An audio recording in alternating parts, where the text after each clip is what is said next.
Berfirmanlah Tuhan kepada Musa demikian. Katakanlah kepada orang Israel, supaya mereka balik kembali dan berkemah di depan Pi-hahirot, antara Migdol dan laut. Tepat di depan Baal Zefon, berkemahlah kamu di tepi laut. Maka Firaun akan berkata tentang orang Israel, mereka telah sesat di negeri ini, padang gurun telah mengurung mereka. Aku akan mengeraskan hati Firaun, sehingga ia mengejar mereka. Dan terhadap Firaun dan seluruh pasukannya, aku akan menyatakan kemuliaanku, sehingga orang Mesir mengetahui bahwa akulah Tuhan. Lalu mereka berbuat demikian. Ketika diberitahukan kepada Raja Mesir bahwa bangsa itu telah lari, maka berubahlah hati Firaun dan pegawai-pegawainya terhadap bangsa itu. Dan berkatalah mereka, apakah yang telah kita perbuat ini? Bahwa kita membiarkan orang Israel pergi dari perbudakan kita. Kemudian ia memasang keretanya dan membawa rakyatnya serta. Ia membawa 600 kereta yang terpilih. Ya, segala kereta Mesir, masing-masing lengkap dengan perwiranya. Demikianlah Tuhan mengeraskan hati Firaun, Raja Mesir itu, sehingga ia mengejar orang Israel. Tetapi orang Israel berjalan terus dipimpin oleh tangan yang dinaikkan. Adapun orang Mesir, segala kuda dan kereta Firaun, orang-orang berkuda dan pasukannya, mengejar mereka dan mencapai mereka pada waktu mereka berkemah di tepi laut, dekat Pi-hahirot, di depan Baal Zefon. Ketika Firaun telah dekat, orang Israel menoleh, maka tampaklah orang Mesir bergerak menyusul mereka. Lalu sangat ketakutanlah orang Israel, dan mereka berseru-seru kepada Tuhan, dan mereka berkata kepada Musa, apakah karena tidak ada kuburan di Mesir, maka engkau membawa kami untuk mati di padang gurun ini? Apakah yang kau berbuat ini terhadap kami dengan membawa kami keluar dari Mesir? Bukankah ini telah kami katakan kepadamu di Mesir? Janganlah mengganggu kami, dan biarlah kami bekerja pada orang Mesir, sebab lebih baik bagi kami untuk bekerja pada orang Mesir daripada mati di padang gurun ini.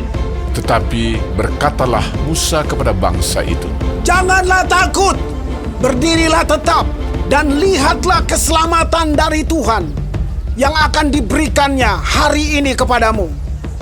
Sebab orang Mesir yang kamu lihat hari ini tidak akan kamu lihat lagi untuk selama-lamanya. Tuhan akan berperang untuk kamu, dan kamu akan diam saja. Berfirmanlah Tuhan kepada Musa, mengapakah engkau berseru-seru demikian kepadaku? Katakanlah kepada orang Israel supaya mereka berangkat. Dan engkau, angkatlah tongkatmu dan ulurkanlah tanganmu ke atas laut dan belahlah airnya, sehingga orang Israel akan berjalan dari tengah-tengah laut di tempat kering. Tetapi sungguh, aku akan mengeraskan hati orang Mesir, sehingga mereka menyusul orang Israel, dan terhadap Firaun dan seluruh pasukannya, keretanya dan orangnya yang berkuda, aku akan menyatakan kemuliaanku.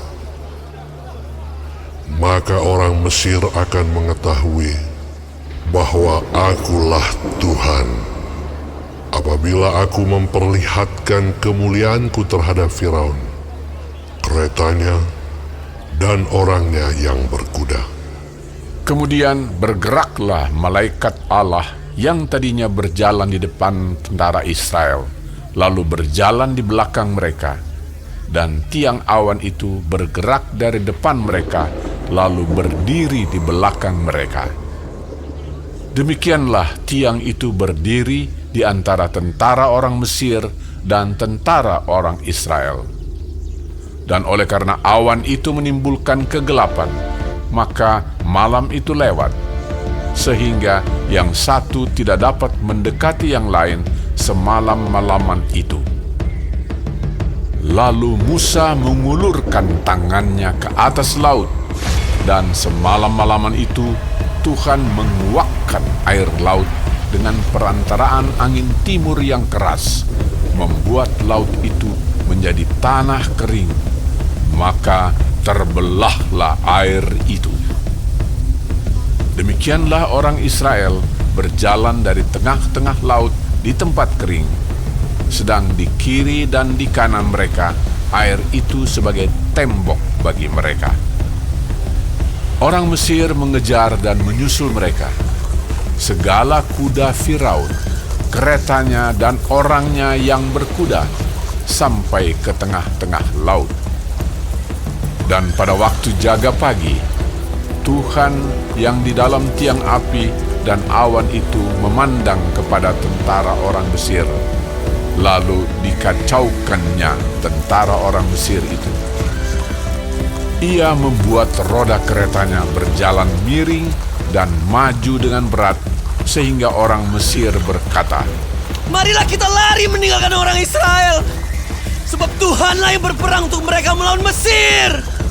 Berfirmanlah Tuhan kepada Musa, Ulurkanlah tanganmu ke atas laut, supaya air berbalik meliputi orang Mesir, meliputi kereta mereka dan orang mereka yang berkuda. Musa mengulurkan tangannya ke atas laut, maka menjelang pagi berbaliklah air laut ke tempatnya. Sedang orang Mesir lari menuju air itu. Demikianlah Tuhan mencampakkan orang Mesir ke tengah-tengah laut.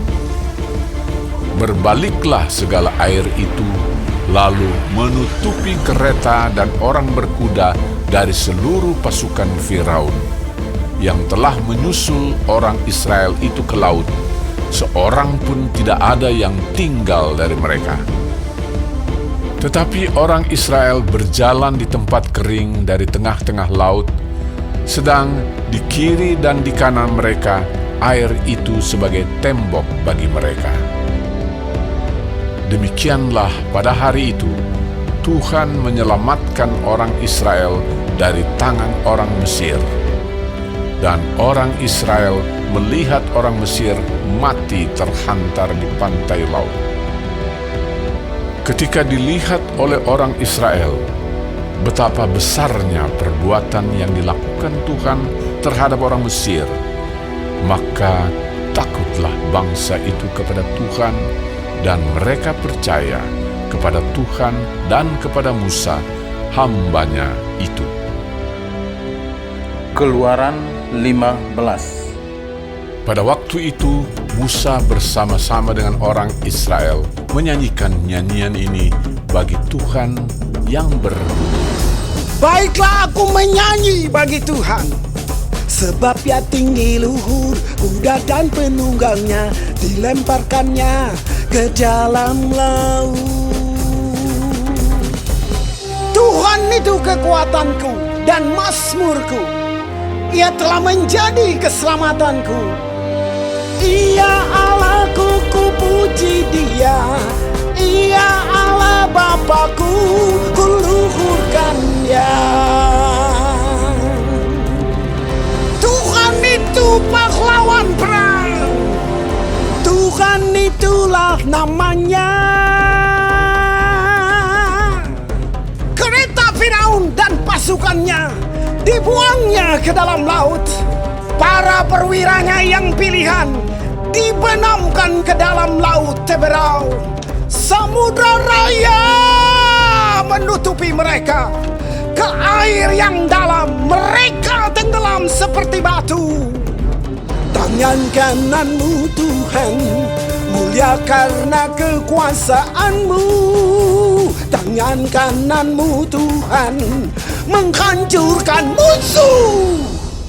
Dengan keluhuran-Mu yang besar, Engkau meruntuhkan siapa yang bangkit menentang Engkau. Engkau melepaskan api murka-Mu yang memakan mereka sebagai tunggul gandum. Karena nafas hidung-Mu, segala air naik bertimbun-timbun. Segala aliran berdiri tegak seperti bendungan. Air bah membeku di tengah-tengah laut. Kata musuh, aku akan mengejar, akan mencapai mereka, akan membagi-bagi jarahan. Nafsuku akan kulampiaskan kepada mereka, akan kuhunus pedangku, tanganku akan melenyapkan mereka. Engkau meniup dengan taufanmu, laut pun menutupi mereka. Sebagai timah, mereka tenggelam dalam air yang hebat.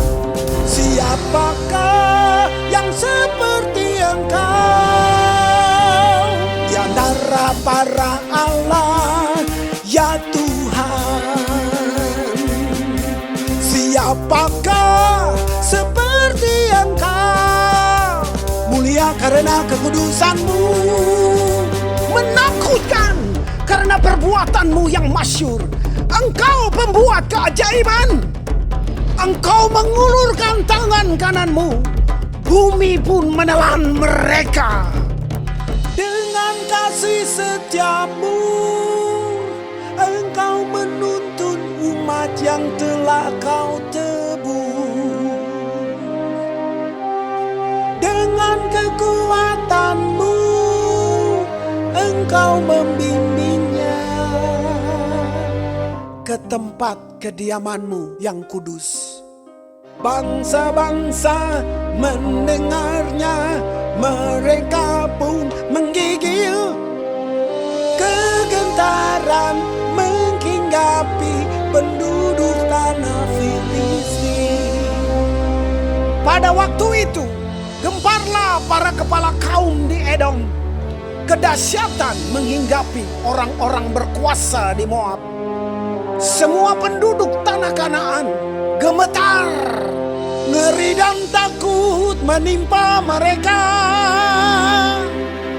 karena kebesaran tangan-Mu. Mereka kaku seperti batu. Sampai umat-Mu menyeberang, ya Tuhan, sampai umat yang Kau peroleh.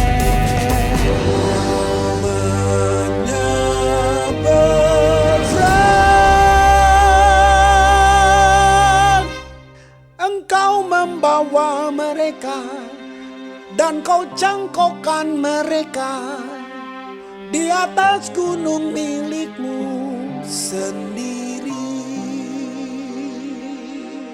di tempat yang telah Kau buat kediaman-Mu, ya Tuhan, di tempat kudus yang didirikan tangan-Mu, ya Tuhan. Tuhan memerintah kekal selama-lamanya.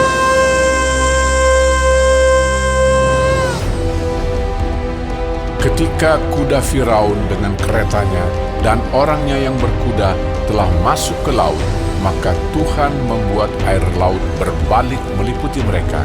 Tetapi orang Israel berjalan di tempat kering dari tengah-tengah laut. Lalu Miriam Nabiah itu, saudara perempuan Harun, mengambil rebana di tangannya, dan tampillah semua perempuan mengikutinya, memukul rebana serta menari-nari. Dan menyanyilah Miriam memimpin mereka. Menyanyilah bagi Tuhan, sebab Ia tinggi luhur. tunggangnya, dilemparkannya ke dalam laut. Musa menyuruh orang Israel berangkat dari Laut Teberau. Lalu mereka pergi ke padang gurun Syur. 3 hari lamanya mereka berjalan di padang gurun itu dengan tidak mendapat air. Sampailah mereka ke Mara, tetapi mereka tidak dapat meminum air yang di Mara itu, karena pahit rasanya. Itulah sebabnya dinamai orang tempat itu Mara. Lalu bersungut-sungutlah bangsa itu kepada Musa, kata mereka, Apakah yang akan kami minum? Musa berseru-seru kepada Tuhan, dan Tuhan menunjukkan kepadanya sepotong kayu. Musa melemparkan kayu itu ke dalam air, lalu air itu menjadi manis. Di sanalah diberikan Tuhan ketetapan-ketetapan dan peraturan-peraturan kepada mereka, dan di sanalah Tuhan mencoba mereka, firman-Nya. Jika kamu sungguh-sungguh mendengarkan suara Tuhan Allahmu dan melakukan apa yang benar di matanya dan memasang telingamu kepada perintah-perintahnya dan tetap mengikuti segala ketetapannya, maka aku tidak akan menimpakan kepadamu penyakit manapun yang telah kutimpakan kepada orang Mesir. Sebab aku Tuhanlah yang menyembuhkan engkau. Sesudah itu sampailah mereka di Elim. Di sana ada 12 mata air dan 70 pohon korma. Lalu berkemahlah mereka di sana di tepi air itu. Keluaran 16. Setelah mereka berangkat dari Elim, tibalah segenap jemaah Israel di padang gurun Sin yang terletak di antara Elim dan Gunung Sinai pada hari yang ke-15 bulan yang kedua sejak mereka keluar dari tanah Mesir. Di padang gurun itu bersungut-sungutlah segenap jemaah Israel kepada Musa dan Harun, dan berkata kepada mereka, Kalau kami mati, tadinya di tanah Mesir oleh tangan Tuhan. Ketika kami duduk menghadapi kuali berisi daging dan makan roti sampai kenyang. Sebab kamu membawa kami keluar ke padang gurun ini untuk membunuh seluruh jemaah ini dengan kelaparan. Lalu berfirmanlah Tuhan kepada Musa, Sesungguhnya aku akan menurunkan dari langit hujan roti bagimu. Maka bangsa itu akan keluar dan memungut tiap-tiap hari sebanyak yang perlu untuk sehari, supaya mereka kucoba apakah mereka hidup menurut hukumku atau tidak. Dan pada hari yang ke-6, apabila mereka memasak yang dibawa mereka pulang, maka yang dibawa itu akan terdapat 2 kali lipat banyaknya dari apa yang dipungut mereka sehari-hari. Sesudah itu berkatalah Musa dan Harun kepada seluruh orang Israel, Petang ini kamu akan mengetahui bahwa Tuhanlah yang telah membawa kamu keluar dari tanah Mesir. Dan besok pagi kamu melihat kemuliaan Tuhan, karena Ia telah mendengar sungut-sungutmu kepadanya. Sebab apalah kami ini, maka kamu bersungut-sungut kepada kami. lagi kata Musa, Jika memang Tuhan yang memberi kamu makan daging pada waktu petang dan makan roti sampai kenyang pada waktu pagi, karena Tuhan telah mendengar sungut-sungutmu yang kamu sungut-sungutkan kepadanya. Apalah kami ini? Bukan kepada kami sungut-sungutmu itu, tetapi kepada Tuhan. kata Musa kepada Harun, Katakanlah kepada segenap jemaah Israel, marilah dekat ke hadapan Tuhan, sebab Ia telah mendengar sungut-sungutmu. Dan sedang Harun berbicara kepada segenap jemaah Israel, mereka memalingkan mukanya ke arah padang gurun, maka tampaklah kemuliaan Tuhan dalam awan. Lalu berfirmanlah Tuhan kepada Musa, Aku telah mendengar sungut-sungut orang Israel. Katakanlah kepada mereka, pada waktu senja kamu akan makan daging, dan pada waktu pagi kamu akan kenyang makan roti. Maka kamu akan mengetahui bahwa Akulah Tuhan Allahmu. Pada waktu petang, datanglah berduyun-duyun burung puyuh yang menutupi perkemahan itu, dan pada waktu pagi, terletaklah embun sekeliling perkemahan itu. Ketika embun itu telah menguap, tampaklah pada permukaan padang gurun sesuatu yang halus, sesuatu yang seperti sisik, halus seperti embun beku di bumi. Ketika orang Israel melihatnya, berkatalah mereka seorang kepada yang lain, Apakah ini? sebab mereka tidak tahu apa itu. Tetapi Musa berkata kepada mereka, Inilah roti yang diberikan Tuhan kepadamu menjadi makananmu. Beginilah perintah Tuhan, pungutlah itu tiap-tiap orang menurut keperluannya. Masing-masing kamu boleh mengambil untuk seisi kemahnya, segomer seorang menurut jumlah jiwa. Demikianlah diperbuat orang Israel. Mereka mengumpulkan, ada yang banyak, ada yang sedikit. Ketika mereka menakarnya dengan gomer, maka orang yang mengumpulkan banyak tidak kelebihan, dan orang yang mengumpulkan sedikit tidak kekurangan. Tiap-tiap orang mengumpulkan menurut keperluannya. Musa berkata kepada mereka, Seorang pun tidak boleh meninggalkan daripadanya sampai pagi. Tetapi ada yang tidak mendengarkan Musa dan meninggalkan daripadanya sampai pagi, lalu berulat dan berbau busuk. Maka Musa menjadi marah kepada mereka. Setiap pagi mereka memungutnya, tiap-tiap orang menurut keperluannya. Tetapi ketika matahari panas, cairlah itu.